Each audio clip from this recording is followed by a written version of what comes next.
Echoplex tape delay. I love this thing. Love it so much I bought 2 of them. Tape delays, the difference between a tape delay is you can modulate it as you're playing, meaning you can affect the sound. You know, Jimmy Page, you see old videos of Jimmy Page doing that during Whole Lotta Love and things like that. Or, you know, Robert Plant sings through and plays with one in some videos.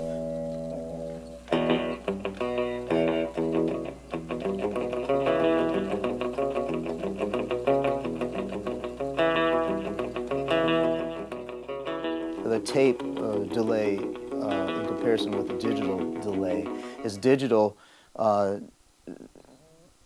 is clean. The tape delay, the sound, the saturation of the tape as it keeps going through gets a little more dirty and is it just has a better, I think, a better sound. It depends on what you're going for, but that's what a tape delay is going to give you. I'm sure they've probably come up with some digital version of that by now as well. But this has another cool feature. You can play on top of the sound. Now it's going to depend on how much tape is in here. That's going to give you the length of time you can play before it's going to play back and you can play on top of it. I've probably got a couple minutes of tape in here. So let's just, it's going to play back what I've already done.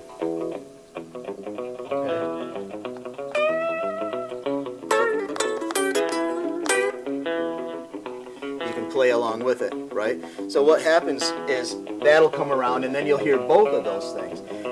What it's nice for, what it's really nice for is doing things like Robert Fripp, Frippertronics, and getting a nice loop of sound and then using your volume knob and coming in on top of it. You can get really cool things, really cool spatial, nice effects that way.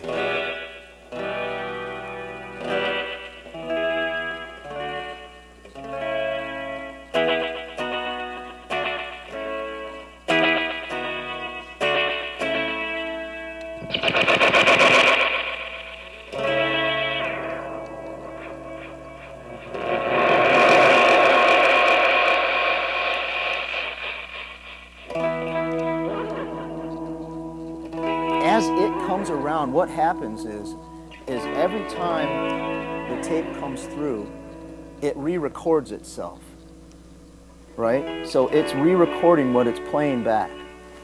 And as it continually records and plays back, the sound becomes more deteriorated. That's what I meant. The tape doesn't deteriorate, it's the sound quality deteriorates. And as it keeps playing, it just gets more kind of distorted and kind of fades away really naturally, and is a very cool, it sounds natural, more natural. That was very nice sound. I'm not exactly sure if it's 2 record heads and 1 playback head, or 1 record head and 2 playback heads. I'm not exactly sure how the thing works. I know that when you have this playback head right next to the record head, it gives you a short burst, right? It's a slapback, right? You move the head, the playback head, I think it is farther away, all the way. So that's the longest delay you're going to get. You can't get a 2-second delay or something out of it. But as it records that, it records what you're playing. So if you put it on the sound-on-sound play, once again, it's going to play back everything you've been playing, and then you can play along to it on top of it. It's like an 8-track tape player, right? It's just a continual loop, and the tape comes out and goes through and back, or I can't remember, I don't even know which way it goes right now, but as far as maintenance, you just have to keep it clean. 1/4-inch tape, yeah. As long as you have the canister, the cartridge, this pops off. You can pop off the top, the wheels come out. You just put whatever length of tape you want in there. So you could cut it down to a really short You could cut it down to something really short, or you can make it as long as much tape that you can fit in there, right?